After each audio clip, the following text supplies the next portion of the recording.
लोग जो है क्लास 10वां का सब्जेक्ट बायोलॉजी का जो है एक्सरसाइज 6 के बारे में जो है जनन के बारे में विस्तार रूप से जानेंगे।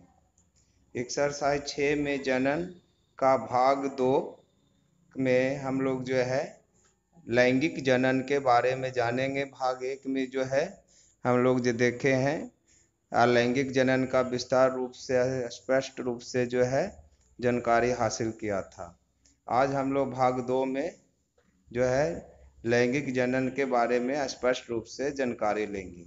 तो टॉपिक 11वां लैंगिक जनन क्या है, लैंगिक जनन किसे कहते हैं। तो लैंगिक जनन जनन की वह विधि जिससे नर और मादा दोनों भाग लेते हैं उसे ही लैंगिक जनन कहते हैं।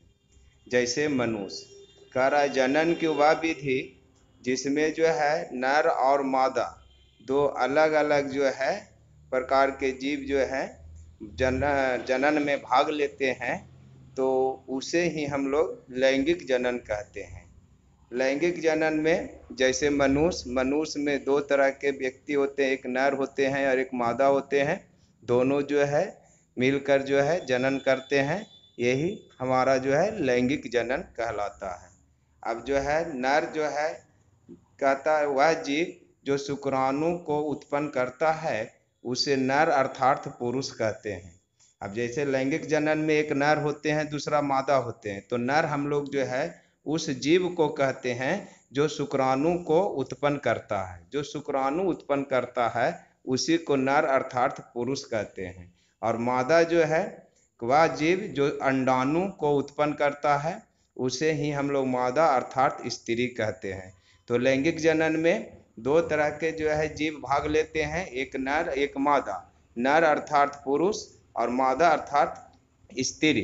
तो ये दोनों मिलके जो जनन करते हैं उसी को हम लोग लैंगिक जनन कहते हैं। अब हम लोग 12वां टॉपिक में देखेंगे लैंगिक के आधार पर जीव का वर्गीकरण। तो लैंगिक लिंग के आधार पर जो है देखा जाए तो जीव को दो वर्गों में बांटा गया है। पहला होते हैं एक लिंगी जीव और दूसरा द्विलिंगी। अर्थात लिंग के आधार पर अब जीव को जो है देखा जाए लैंगिक जनन में जीव को जो है लिंग के आधार पर देखा जाए तो उसे दो वर्गों में दो भागों में बांटा गया। अर्थात दो प्रकार के जीव होते हैं, एक होते हैं एक लिंगी जीव और दूसरा होते हैं द्विलिंगी जीव। तो अब हम लोग जो है एक लिंगी जीव के बारे में स्पष्ट रूप से जानेंगे कि एक लिंगी जीव क्या है। तो 13वां टॉपिक में एक लिंगी जीव वैसे जीव जिनमें जो है नर और मादा वाले लिंग जो है अलग अलग होते हैं। मतलब वैसा जीव जिसमें नर और मादा दोनों लिंग जो है अलग अलग होते हैं। एक जीव में अलग नर होते हैं और दूसरा मादा होते हैं। तो ऐसे जीव को हम लोग जो है एक लिंगी जीव कहते हैं, जिसमें नर अलग होता है और मादा अलग होता है। तो नर अलग और मादा अलग होते हैं, तो उसमें उसी को हम लोग एक लिंगी जीव कहते हैं। अब जैसे मनुष्य में जो है नर अलग होते हैं और मादा अलग होते हैं, तो हम मनुष्य जो है एक लिंगी जीव में आते हैं। उसी प्रकार घोड़ा, बंदर, मोर, कबूतर, मेढक इत्यादि ऐसे ये सब जो है इसमें नर अलग और मादा अलग होते हैं। तो कुछ नर होते हैं और कुछ मादा होते हैं, तो इसी को हम लोग एक लिंगी जीव कहते हैं। पादप में भी पेड़ पौधे में भी जो है नर और मादा अलग अलग पाए जाते हैं। अब जैसे पपीता हो गया, तरबूज हो गया, तो इसमें नर अलग होते हैं और मादा अलग होते हैं। तो ये सब जो है एक लिंगी पौधे के रूप में आते हैं। मनुष्य जो है जीव जंतु तो है ही है एक लिंगी जीव, परंतु पेड़ पौधे में भी कुछ ऐसे हैं जो एक लिंगी पौधे के रूप में आते हैं। उसमें नर अलग होता है और मादा अलग होता है। अब जैसे में पपीता है, तो पपीता जो है एक लिंगी जीव के अंतर्गत में आते हैं, उसमें नर अलग होते हैं और मादा। उसी प्रकार तरबूज भी है, वो भी एक लिंगी जो है पौधे होते हैं और उसमें भी नर और मादा अलग अलग होते हैं। अब हम लोग जो है 14वां टॉपिक में देखेंगे द्विलिंगी, जिसको उभयलिंगी भी हम लोग कहते हैं। तो वैसे जीव जिसमें नर और मादा लिंग दोनों एक ही जीव में पाए जाते हैं। अब वैसा जीव जिसमें नर और मादा दोनों एक ही जीवों में होते हैं, पाए जाते हैं, लिंग दोनों में एक ही, नर वाला भी लिंग और मादा वाला भी लिंग दोनों एक ही जीव में पाए जाते हैं, उसी को हम लोग द्विलिंगी या उभयलिंगी जीव कहते हैं। अब जैसे में केंचुआ, तो केंचुआ जो है द्विलिंगी जीव है, उसी में नर और उसी में मादा होता है। उसी प्रकार कृमि हो गया, हाइड्रा हो गया, तो ये सब द्विलिंगी जीव के अंतर्गत में आते हैं, क्योंकि जो है ये सब में नर और मादा दोनों एक ही जीव में उपस्थित होते हैं। उसी प्रकार कुछ पेड़ पौधे भी ऐसे हैं जिसमें नर और मादा दोनों एक ही में, एक ही पेड़ पौधे में गुण पाए जाते हैं। अब जैसे में हो गया सरसों, सरसों जो है वह द्विलिंगी जो है पौधे होते हैं, इसमें नर भी होता है और मादा भी होता है, मतलब उसके पुष्प में जो है, पुष्प जो होते हैं तो उसमें जो है नर और मादा दोनों साथ साथ होता है।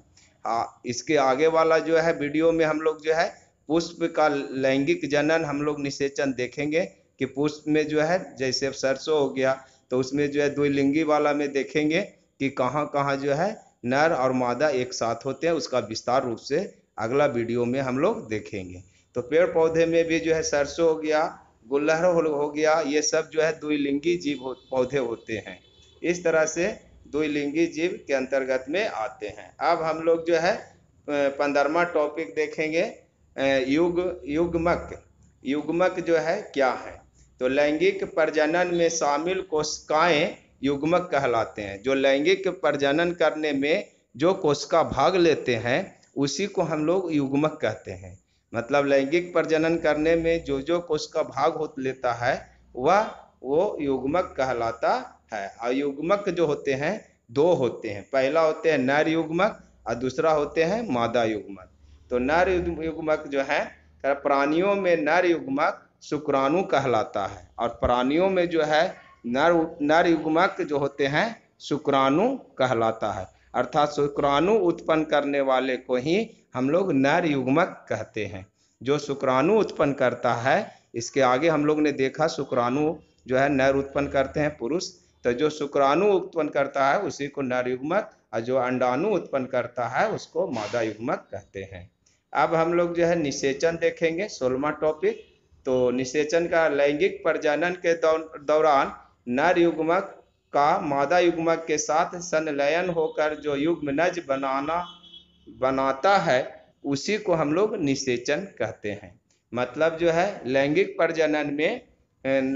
प्रजनन के दौरान नर युग्मक के साथ मादा युग्मक संलयन करके जो युग्मनज, मतलब जो निर्माण होता है, नए युग्मनज का जो निर्माण होता है संलयन के पश्चात, उसी को हम लोग निषेचन कहते हैं। मतलब जो है लैंगिक प्रजनन के दौरान में नर युग्मक का मादा युग्मक के साथ संलयन होकर युग्मनज बनना ही, जो युग्मनज जो है जो बनता है उसी को ही हम लोग निषेचन कहते हैं। निषेचन में जो है एक नए युग्मनज का निर्माण होता है, उसी निर्माण होने की क्रिया को ही हम लोग निषेचन कहते हैं। उसमें अंडाणु और शुक्राणु दोनों निषेचित होकर एक युग्मनज का निर्माण करता है, इसी क्रिया में हम लोग निषेचन कहते हैं।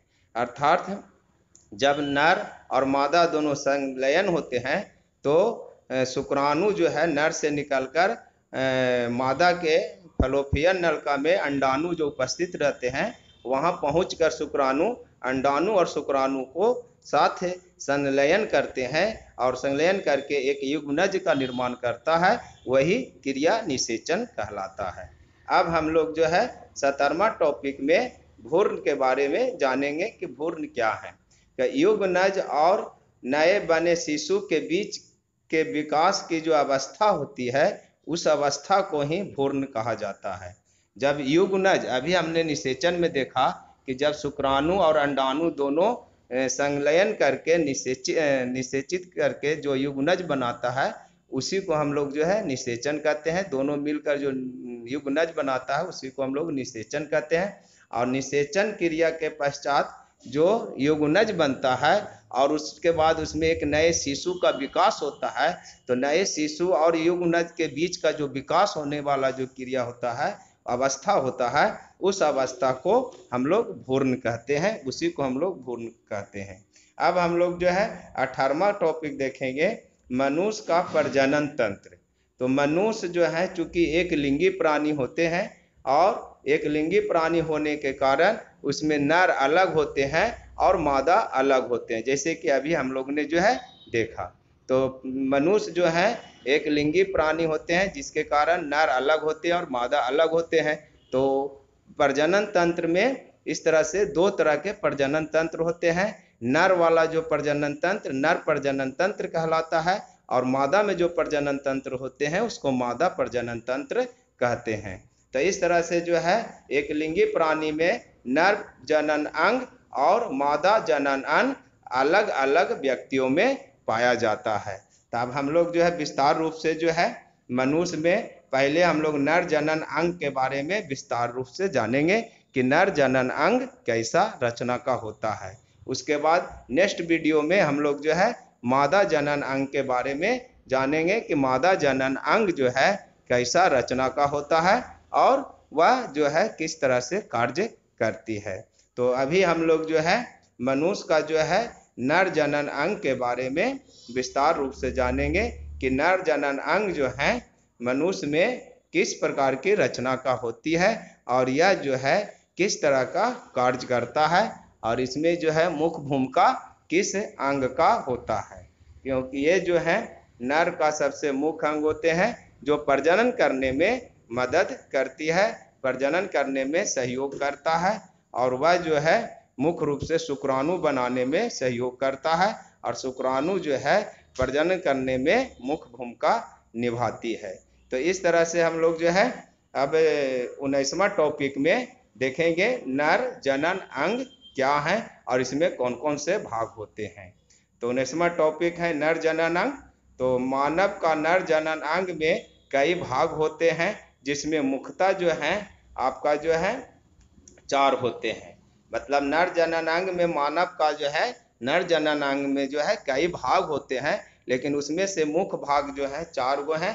पहला होते हैं वृषण, दूसरा होते हैं शुक्र वाहिकाएं, तीसरा होते हैं शुक्राशय एवं प्रोस्टेट ग्रंथि और चौथा होते हैं शीशन। तो इस तरह से इसमें 4 जो भाग होते हैं और ये चारों भाग मिलकर जो है नर जनन अंग का निर्माण करता है जो प्रजनन करने में मुख्य भूमिका निभाते हैं। तो ये चारों अंग जो है विस्तार रूप से हम लोग जो है स्पष्ट रूप से जो है जानेंगे कि वृषण का जो है नर जनन अंग में क्या कार्य होता है और यह मुख्य रूप से कौन से कार्य करता है। तो अब हम लोग जो है वृषण के बारे में जानेंगे, उसके बाद शुक्र वाहिका के बारे में जानेंगे कि नर जनन अंग में शुक्र वाहिकाएं का जो है क्या कार्य होते हैं और उसी प्रकार जो है नर जनन अंग में जो है तीसरा जो भाग होते हैं शुक्राशय। तो शुक्राशय के बारे में विस्तार रूप से जानेंगे और प्रोस्टेट ग्रंथि के बारे में विस्तार रूप से जानेंगे। उसी प्रकार चौथा जो है नर जनन अंग का जो है चौथा भाग है मुख्य रूप से जो जिसका जो है शीशन कहते हैं। तो ये शीशन की रचना कैसी होती है और इसका जो है नर जनन अंग में प्रजनन करने में इसका क्या कार्य होता है और इसका क्या मुख्य भूमिका होते हैं। तो अब हम लोग जो है चलते हैं पहला भाग के बारे में। 19वां का पहला भाग है वृषण। तो वृषण के बारे में जानते हैं। वृषण जो होते हैं नर में 2 संख्या के रूप में होते हैं, इसकी संख्या 2 होते हैं, अर्थात या एक जोड़ा के रूप में पाया जाता है। हर नर में या एक जोड़ा के रूप में ये पाया जाता है जो एक अंडे के आकार के जैसा एक होता है। इसका कार्य जो है नर युग्मक अर्थात शुक्राणु का निर्माण करना और ये वृषण से ही जो है शुक्राणुओं का जो है निर्माण होता है, उत्पत्ति होता है। ये शुक्राणु का उत्पन्न करता है जो अंडाणु को निषेचित करने में मुख्य भूमिका निभाते हैं। वह शुक्राणु की उत्पत्ति वृषण से ही होते हैं और यह नर में एक जोड़ा के रूप में अर्थात 2 के रूप में पाया जाता है। ये जो है नर जनन हार्मोन उत्पन्न करता है, इससे हार्मोन भी उत्पन्न होता है जिसका नाम है टेस्टोस्टेरोन हार्मोन का भी जो है यह निर्माण करता है। मतलब वृषण से जो है टेस्टोस्टेरोन हार्मोन का उत्पन्न होता है, जो जनन करने में मुख्य भूमिका भी निभाता है। अब जैसे ये फिगर जो देख रहे हैं, ये नर जनन अंग है, जिसमें लाल रंग का जो दो गोला देख रहे हैं अंडे के आकार का, ये आपका जो है वृषण है, जो एक जोड़ा के रूप में ये पाया जाता है। और यही दोनों जो है आपका जो अंडाकार जो आकार का रचना है, ये वृषण है, और इसी से जो है शुक्राणु की उत्पत्ति होती है, यहीं से शुक्राणु का निर्माण होता है। और उस गोला के ऊपर जो एक थैली जैसी रचना होती है छोटी सी, दोनों वृषण के ऊपर देख रहे होंगे, तो वो थैली को हम लोग अधिवृषण कहते हैं। और अधिवृषण में शुक्राणु जाकर परिपक्व होता है, निर्माण होते हैं वृषण में, लेकिन वो जो है अधिवृषण में रहकर जो है शुक्राणु जो है परिपक्व होते हैं, और परिपक्व होने के बाद जो है सक्रिय होता है। तो इस तरह से वृषण से जो है आपका शुक्राणु की उत्पत्ति होती है, और इससे टेस्टोस्टेरोन नामक हार्मोन भी उत्पन्न होता है, और शुक्राणु उत्पन्न होने के बाद अधिवृषण में जाके परिपक्व होता है। तो इस तरह से पहला भाग का ये मुख्य कार्य हुआ। दूसरा भाग है शुक्रवाहिकाएं। तो शुक्रवाहिकाएं जो है वृषण में बने शुक्राणुओं को शुक्रवाहिकाओं के द्वारा ले जाया जाता है। मतलब इसमें एक जो है नली होती है, और वो नली जो है वृषण से जुड़ा होते हैं। वृषण से जुड़कर वो जो है मूत्र मार्ग का जो मार्ग होते हैं, तो वो मूत्र मार्ग में जाके जुड़े होते हैं, जिससे शुक्राणु जो है बाहर निकलकर वो वृषण से बाहर निकल के शीशन के रास्ते से योनि में जाता है। तो ये जो है नली को ही हम लोग शुक्रवाहिकाएं नली कहते हैं, शुक्रवाहिकाएं कहते हैं। ये जो है प्रत्येक वृषण से शुक्रवाहिकाएं निकलकर मूत्राशय से आने वाली जो मूत्र मार्ग होते हैं, उसी से ये जुड़ा होता है, जहाँ से शुक्राणु जो है वृषण से बाहर निकल के वो जो है उस नली के सहारे अर्थात शुक्रवाहिकाएं के सहारे जो है मूत्र मार्ग में बाहर निकलता है। तो ये भी जो है मुख्य रचना होते हैं। ये एक तरह से शुक्राणु को बाहर वृषण से बाहर निकलने का एक पथ होता है, एक रास्ता होता है, जो नली के जैसे रचना का होते हैं, जिससे शुक्राणु जो है बाहर निकलते हैं। और यह शुक्रवाहिकाएं जो है का एक सिरा वृषण से जुड़ा होता है, अर्थात वृषण अधिवृषण से जुड़ा होता है। अधिवृषण में ही शुक्राणु परिपक्व होते हैं, जैसे कि अभी हमने जो बताया कि शुक्राणु वृषण में बनते हैं और रहते हैं अधिवृषण में, और अधिवृषण में वो परिपक्व होने के बाद वहां से एक नली निकलती है जो मूत्र मार्ग में जाके जुड़ती है। तो उसी को हम लोग जो है शुक्रवाहिकाएं नली कहते हैं या शुक्रवाहिकाएं कहते हैं, जिससे अधिवृषण से शुक्राणु बाहर निकल के मूत्र मार्ग के रास्ता से शीशन से होते हुए बाहर वो निकलता है। तो इस तरह से यह नली भी जो है इस जनन अंग का मुख्य भाग होता है। अब हम लोग जो है फिगर देख लेंगे, फिगर से स्पष्ट पता लग जाएंगे। तो ये जो आप फिगर देख रहे हैं, यहाँ वृषण जो है, वृषण के ऊपर जो आप देख रहे हैं छोटी सी रचना, वहां से गोल एक नली निकला हुआ है जो लाल रंग से घेरा मारा हुआ, वह नली जो है अपरा शुक्र वाहिकाएं हैं, जो एक सिरा वृषण अर्थात अधिवृषण से जुड़ा हुआ है, और दूसरा सिरा मूत्र मार्ग मूत्राशय से आने वाली जो मार्ग है मूत्र मार्ग, उस मूत्र मार्ग में जाके जुड़ा हुआ है। और दोनों वृषण से इसी तरह से रचना जो है जुड़ा हुआ है, और दोनों वृषण से शुक्राणु जो है इसी जो है नली से शुक्रवाहिकाएं नली से ही बाहर निकलता है, और बाहर निकलकर वो मूत्र मार्ग में जाके जुड़ा हुआ रहता है, तो मूत्र मार्ग में पहुंच जाता है, और मूत्र मार्ग से शीशन के सहारे वो बाहर निकलता है।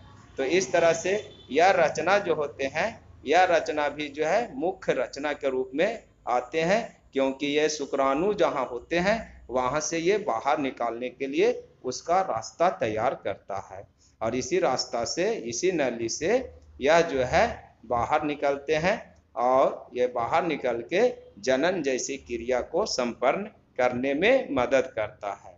इसका एक सिरा जो है देख सकते हैं कि शुक्रवाहिकाएं का एक सिरा जो है अधिवृषण के जो है भाग से जुड़ा है, और दूसरा सिरा जो है मूत्राशय ग्रंथि है, मूत्राशय ग्रंथि से देख सकते हैं उसका जो है मूत्र मार्ग आने का रास्ता है सीधा, तो वो नली से जो है शुक्रवाहिका का दूसरा सिरा जो है आपका जुड़ा हुआ है। तो इस तरह से दोनों जो है वृषण, इसी तरह से दोनों वृषण में रचना होती है और दोनों वृषण में जो है आपको जो है नली को घेरा गया है लाल से, वो जो आप देख सकते हैं, और वही आपका जो है शुक्रवाहिकाएं जो है जहाँ से शुक्राणु बाहर निकलती है। अब हम लोग जो है इस नर जनन अंग का तीसरा जो है भाग देखेंगे, शुक्राशय एवं प्रोस्टेट ग्रंथि। तो इन दोनों ग्रंथि एक दोनों जो होते हैं शुक्राशय एवं प्रोस्टेट ग्रंथि दोनों एक ग्रंथि के रूप में होते हैं। तो ये दोनों ग्रंथि से निकलने वाली स्राव शुक्राणुओं से मिलकर उसे पोषण प्रदान करता है तथा उन्हें तरल माध्यम प्रदान करता है, जिससे शुक्राणु का स्थानांतरण सुगमतम से होता है। अर्थात शुक्राशय जो होते हैं में एक प्रकार की ग्रंथि होती है, छोटी सी ग्रंथि होती है, यह भी जो है एक जोड़ा के रूप में पाया जाता है और यह ग्रंथि से एक तरल पदार्थ निकलती है, तरल पदार्थ चिपचिपा पदार्थ निकलती है, जिसे हम लोग जो है वीर कहते हैं। तो ये वीर जो है यहीं से जो है उत्पन्न होता है, शुक्राशय से उत्पन्न होता है और यह वीर जो है शुक्राणु में मिल जाता है, अर्थात शुक्राणु जो है इसी तरल पदार्थ में मिल जाता है, जिससे शुक्राणु को जो है पोषण जो है प्राप्त होता है। इसी तरल पदार्थ से वीर से उसे पोषण की प्राप्ति होती है और वो इतना चिकना होता है कि उसको जो है आगे बढ़ने में, स्थानांतरण होने में उसको सहूलियत होता है, घर्षण नहीं होता है और वो एक जगह से दूसरे जगह जाने में या सड़कने में इसको मदद करता है। तो इस तरह से जो है शुक्राशय अर्थात प्रोस्टेट ग्रंथि से एक तरल पदार्थ उत्पन्न होती है, वो तरल पदार्थ वीर कहलाता है और इसी वीर में शुक्राणु जो है जीवित रहते हैं, क्योंकि उससे जो है शुक्राणुओं का पोषक मिलता है, उससे पोषण प्रदान होता है और उसके साथ साथ वह जो है उसको आगे बढ़ने में, मतलब उसको खिसकने में वो मदद करती है, क्योंकि वो बहुत चिकना होता है और चिकना तरल के रूप में होते हैं, चिपचिपा होते हैं, जिससे उसको आगे बढ़ने में, स्थानांतरण करने में सुगमतम होता है। तो इस तरह से जो है ये दोनों जो है शुक्राशय जो होते हैं एक ग्रंथि के रूप में पाए जाते हैं, जो आपका वहाँ से तरल पदार्थ उत्पन्न करते रहता है। तो अब हम लोग जो है इसका फिगर देख के स्पष्ट रूप से समझ सकते हैं कि शुक्राशय जो है किस तरह का कहाँ पर होता है। तो ये जो है फिगर जो देख रहे हैं जो लाल रंग से घेरा हुआ है, ये दोनों ओर जो है आपका एक फूल जैसे ग्रंथि, छोटी सी ग्रंथि देख रहे होंगे। तो ये जो है शुक्राशय ग्रंथि है, जहाँ से जो है तरल पदार्थ उत्पन्न होता है और वह तरल पदार्थ शुक्राणु को जो है जीवित रखने में, उसका पोषण प्रदान करने में और आगे बढ़ने में, स्थानांतरण करने में वो तरल पदार्थ मदद करता है। ये दोनों से जो है चिपचिपा एवं तरल पदार्थ उत्पन्न होते रहता है, जो शुक्राणु के लिए अति आवश्यक तरल पदार्थ होता है और इसी के माध्यम से वो जीवित भी रहता है और उससे माने उसका पोषण भी प्राप्त होता है। तो इसी ग्रंथि को ही हम लोग शुक्राशय ग्रंथि कहते हैं या शुक्राशय कहते हैं, जहाँ से शुक्राणु के लिए पोषण के रूप में जो है एक तरल पदार्थ उत्पन्न होते रहता है। और वहीं पर जो है आपका जो है एक और रचना होती है, एक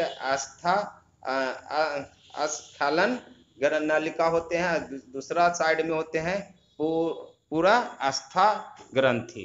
तो इस तरह से जो है दो रचना वहीं पर होते हैं आपका शुक्राशय ग्रंथि के ही निकट में, और दोनों का मुख्य कार्य वही होते हैं जो आपका शुक्राशय को मदद करता है, उसका मतलब तरल पदार्थ को बनाने में, उत्पन्न करने में, उसका जो है निर्माण करने में मदद करता है। तो अब हम लोग जो है चौथा जो है भाग देखेंगे, शीशन। शीशन जो है किस तरह का रचना का होता है। तो शीशन जो है एक पेशीय अंग होते हैं।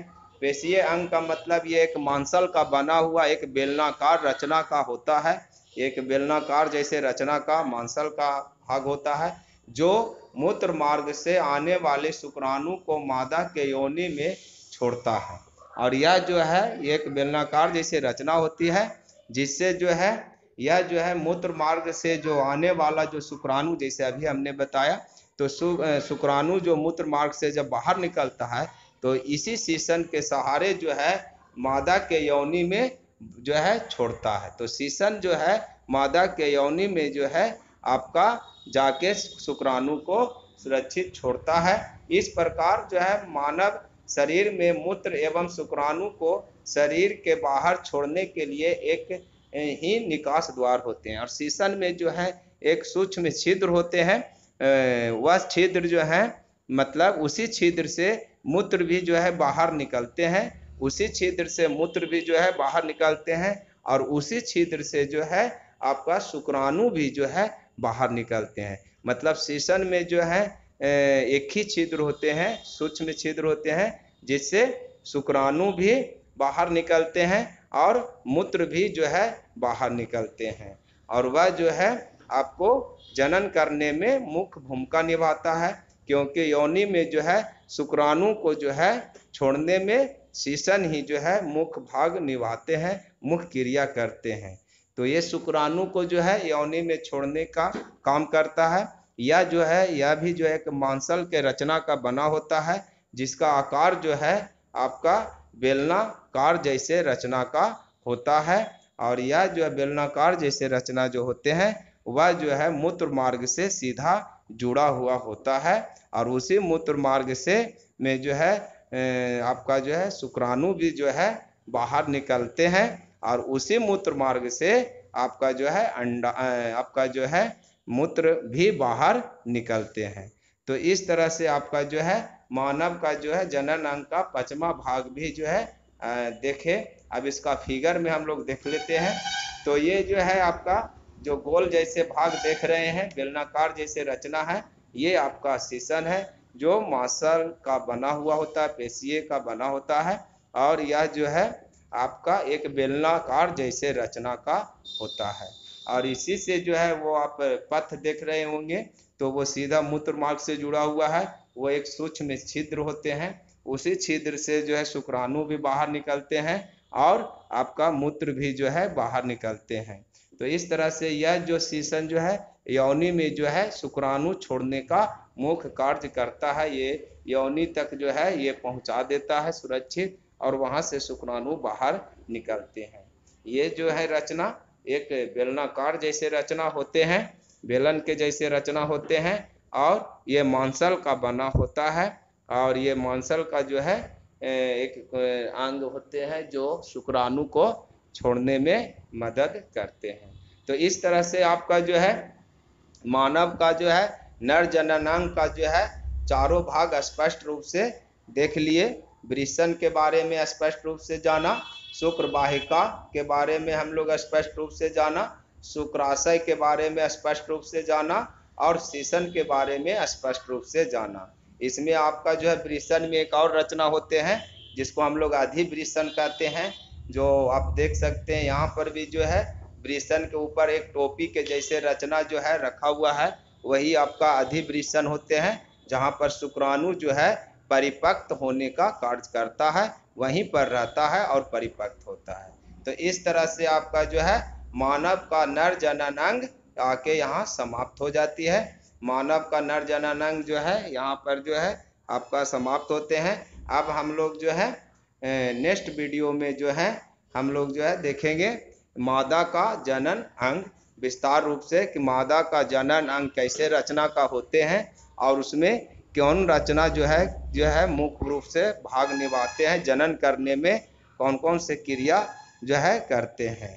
तो ये जो है आपका क्लास 10वां का जो एक्सरसाइज 6 जनन का जो है दूसरा भाग आपका जो था वो आपका समाप्त होते हैं। इसमें हम लोग विस्तार रूप से स्पष्ट रूप से जो है नर जनन अंग के बारे में विस्तार रूप से जाना। अब हम लोग जैसे कि अभी हमने बताया कि अगला वीडियो में जो है हम लोग अगला जो है भाग में देखेंगे कि मादा जनन अंग का विस्तार देखेंगे, अर्थात मादा जनन अंग का जो है बारे में विस्तार रूप से जानेंगे।